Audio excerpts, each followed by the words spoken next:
12ನೇ ಶತಮಾನದಲ್ಲಿ ಹೋರಾಟ ಮಾಡಿದ್ದು ತಂದದ್ದವರು ಮೀಸಲಾತಿಯನ್ನಲ್ಲ. ಶೆಟ್ಟಿ ಎಂಬೆನೆ ಶಿರೆಯಾಳನ, ಮಾದಾರನೆಂಬೆನೆ ಚೆನ್ನಯ್ಯನ, ಡೋಹರನೆಂಬೆನೆ ಕಕ್ಕಯ್ಯನ, ಆನು ಹಾರುವನೆಂದರೆ ಕೂಡಲ ಸಂಘ ನಗುವನಯ್ಯ ಅಂತಾರೆ ಬಸವಣ್ಣವರು. ಅವರು ಮೀಸಲಾತಿನ ತರಲಿಲ್ಲ ಬಸವಣ್ಣವರು, ಸಮಾನತೆಯನ್ನು ತಂದರವರು. ಎಲ್ಲರೂ ಸಹ ಹರಿಜನರಾಗಲಿ, ಮಡಿವಾಳರಾಗಲಿ, ಹರಿಜನ ಗಿರಿಜನ ಎಲ್ಲ ವರ್ಗದವರು ಸಹ ಈಕ್ವಲಿ ಸಾಮಾಜಿಕವಾಗಿ ಸಮಾನರು, ಸಮಬಾಳು ಇದೆ ಎಲ್ಲ ಘೋಷಣೆ ಮಾಡ್ತಿರಲ್ಲ, ಅದನ್ನು ಮೊಟ್ಟ ಮೊದಲಿಗೆ ತಂದವರು ಬಸವಣ್ಣವರು 12ನೇ ಶತಮಾನದಲ್ಲಿ ಸಮಾನತೆ ತಂದರು. ಎಲ್ಲರೂ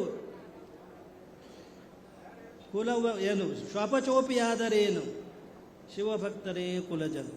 ಅವನು ಯಾರೇ ಆಗಿರಲಿ, ಅವನು ಲಿಂಗ ಧಾರಣೆ ಮಾಡಿದಾನೆ ಅಂತಂದರೆ ಅವನು ಶಿವಭಕ್ತ. ಅವನು ಹೀಗೆ ಸಮಾನತೆಯನ್ನು ತಂದವರು ಅವರು.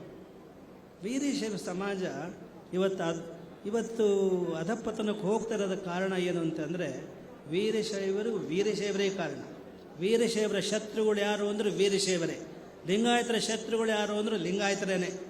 ಇದು ನೀವು ಮೊದಲು ತಿಳ್ಕೋಬೇಕು. ಎಲ್ಲರೂ ತಮ್ಮ ಸ್ವಾರ್ಥವನ್ನು ಬದಿಗಿಟ್ಟು ಎಲ್ಲ ಒಂದೇ ಒಂದು ಭಾವನೆಯನ್ನು ಇಟ್ಕೊಂಡು ಮಾಡಿದರೆ ಆಗ ಸಮಾಜ ಸಂಘಟನೆ ಆಗುತ್ತೆ. ಈ ಮೀಸಲಾತಿನೇ ಈ ವೀರಶೈವರ ಸಂಖ್ಯೆಯನ್ನು ಶ್ರೀಶೈಲ ಜಗದ್ಗುರುಗಳು ಹೇಳಿದರು.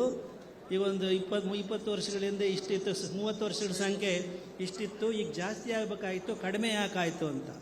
ಅದು ಮಿತ ಸಂತಾನದಿಂದ ಆಗಿರೋದಲ್ಲ, ಅದಾಗಿರೋದು ಸರ್ಕಾರಿ ಸೌಲಭ್ಯಗಳನ್ನು ಪಡೀಲಿಕ್ಕಾಗಿ ಉಪಪಂಗಡಗಳನ್ನು ಹೆಸರನ್ನು ಹೇಳ್ತಾ ಹೋಗ್ತಿರೋದೇ ವೀರಶೈವದ ಸಮಾಜದ ಸಂಖ್ಯೆ ಕಡಿಮೆ ಆಗಲಿಕ್ಕೆ ಕಾರಣ ಆಗಿದೆ ಹೊರತು ಮಿತ ಸಂತಾನ ಅಲ್ಲ.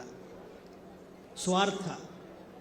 ಎಲ್ಲರೂ ಸೇರಿ ಒಂದು ದೃಷ್ಟಿಯಿಂದ ಕಾನ್ಸ್ಟಿಟ್ಯೂಷನಲ್ಲಿ ಇದೆ, ಇನ್ಕ್ಲೂಡಿಂಗ್ ಲಿಂಗಾಯತ್ಸ್ ಅಂತ ಇದೆ ಅಲ್ವೇ. ಅದರ ಆಧಾರದ ಮೇಲೆ ಎಲ್ಲರೂ ಯಾವುದೇ ಪಂಗಡದವರು ಇಲ್ಲಿ ನೋಡಿ, ಇದರಲ್ಲೂ ಬರುತ್ತೆ. ಯಾವುದೋ ನಮ್ಮ ಬಸವಯ್ಯನವ್ರದ್ದು ಹೇಳಿದ್ವಲ್ಲ, ಬಸವಯ್ಯನವರು ಆ ಅಧಿವೇಶನದಲ್ಲಿ ಈಗ ಮಾತಾಡಿದಾರೆ, ಪತ್ರಿಕೆಯಲ್ಲಿದೆ ನೋಡಿ. ವೀರಶೈವರು ತಮ್ಮಲ್ಲಿರುವ ಅಲ್ಪವಾದ ಒಳಭೇದಗಳನ್ನು ತ್ಯಜಿಸಿ ಅನ್ಯೋನ್ಯ ಭಾವದಿಂದ ವರ್ತಿಸಬೇಕೆಂತಲೂ, ಈ ಅನ್ಯೋನ್ಯ ಭಾವವು ಉದಯಿಸುವುದಕ್ಕೆ ವಿದ್ಯೆಯೇ ಕಾರಣವೆಂತಲೂ, ಅದಕ್ಕೆ ವೀರಶೈವರರು ಹೆಚ್ಚಾಗಿ ಗಮನ ಕೊಡಬೇಕೆಂತಲೂ, ವೀರಶೈವರ ವಿದ್ಯಾಭ್ಯಾಸಂಗಕ್ಕೆ ಅನುಕೂಲ ಮಾಡಿಕೊಡಬೇಕು ಅಂತ ಹೇಳಿ ಆಗಲೇ ಕರೆ ಕೊಟ್ಟಿದ್ದಾರೆ. ಇದು 100 ವರ್ಷಗಳ ಹಿಂದೆ ಕೊಟ್ಟಂಥ ಕರೆ. ಬರೀ ಪ್ರತಿ ಅಧಿವೇಶನದಲ್ಲಿ ಅದನ್ನು ಹೇಳೋದಾಗ್ತಿದೆ ಹೊರತು ಅದು ಕಾರ್ಯರೂಪಕ್ಕೆ ಬರ್ತಾ ಇಲ್ಲ. ಆಗ ಕಾರ್ಯರೂಪಕ್ಕೆ ಬರೋ ಹಾಗೆ ನಮ್ಮ ಈಗಿನ ಅಧ್ಯಕ್ಷರಾದಂಥ ಶಾಮನೂರು ಶಿವಶಂಕರಪ್ಪನವರು ಅವರು ಪ್ರಯತ್ನ ನಡೆಸಿ ಈ ಸಮಾಜವನ್ನು ಸಂಘಟಿಸಲಿ, ಒಗ್ಗೂಡಿಸಲಿ. ಮತ್ತು ಈಗ ಯಾರ್ಯಾರು ದೀಪ ಹಚ್ಚಿದಾರೋ, ಸನ್ಮಾನ ಪಡೆದರೋ, ಶಾಲ್ ಪಡೆದು ಅವ್ರದ್ದೆಲ್ಲ ಜವಾಬ್ದಾರಿ ಇದೆ. ಇಲ್ಲಿರೋ ದೀಪ ಕಾಣೆಯಾಗಿರ್ಬೋದು, ಆದರೆ ನಿಮ್ಮ ಭಾಗದಲ್ಲಿ ಈ ಸಮಾಜದ ಸಂಘಟನೆಯ ದೀಪವನ್ನು ಹಚ್ಚತಕ್ಕಂಥ ಇವತ್ತು ಜವಾಬ್ದಾರಿ ಸನ್ಮಾನಿತರಾದಂಥ ನಿಮ್ಮೆಲ್ಲರದು ಇದೆ ಅಂತಂದು ಹೊಣೆಗಾರಿಕೆ ಇದೆ ಅಂತ ಹೇಳಿ ಈ ಸಮಾರಂಭ ಮುಂದಿನ ಯಶಸ್ವಿಯಾಗಿ ನಡೆಯಲಿ ಅಂತ ಹಾರೈಸಿ, ಇದರ ಕರ್ಣದ ಹಾರತ್ವವನ್ನು ವಹಿಸಿರತಕ್ಕಂಥ ಶಿವಶಂಕರಪ್ಪನವರಿಗೆ ಆಯುರ ಆರೋಗ್ಯವನ್ನು ಸಂಪತ್ತು ಕರುಣಿಸಲಿ ಅಂತ ನಾವು ಹೇಳಲ್ಲ, ಅವ್ರ ಹತ್ರ ಇದ್ದೇ ಇದೆ, ಸಂಪತ್ತು ಇದ್ದೇ ಇದೆ. ದುಡ್ಡು ಕೊಡಲಿ, ಅವರಿಗೆ ಹಣ ಸಂಪತ್ತು ಕೊಡಲಿ ಅಂತ ದೇವರನ್ನ ಕೇಳಲ್ಲ. ಅವರಿಗೆ ಆಯುರ ಆರೋಗ್ಯವನ್ನು ಭಗವಂತ ಅನುಗ್ರಹಿಸಲಿ ಅಂತ ಆಶಿಸಿ ಎಲ್ಲ ಗುರುವರಿಗೂ ನಮ್ಮ ಗೌರವ ಸಲ್ಲಿಸಿ ನಮ್ಮ ಮಾತುಗಳನ್ನು ಮುಕ್ತಾಯಗೊಳಿಸ್ತೀವಿ. ಅನುಕ್ಷಣದ ಸುದ್ದಿಗಳಿಗಾಗಿ ವಿಸ್ತಾರ ನ್ಯೂಸ್ ಯೂಟ್ಯೂಬ್ ಚಾನೆಲ್ ಸಬ್ಸ್ಕ್ರೈಬ್ ಮಾಡಿ. ಹೊಸ ಸುದ್ದಿಗಳ ನೋಟಿಫಿಕೇಶನ್ಗಾಗಿ ಬೆಲ್ ಐಕಾನ್ ಕ್ಲಿಕ್ ಮಾಡಿ.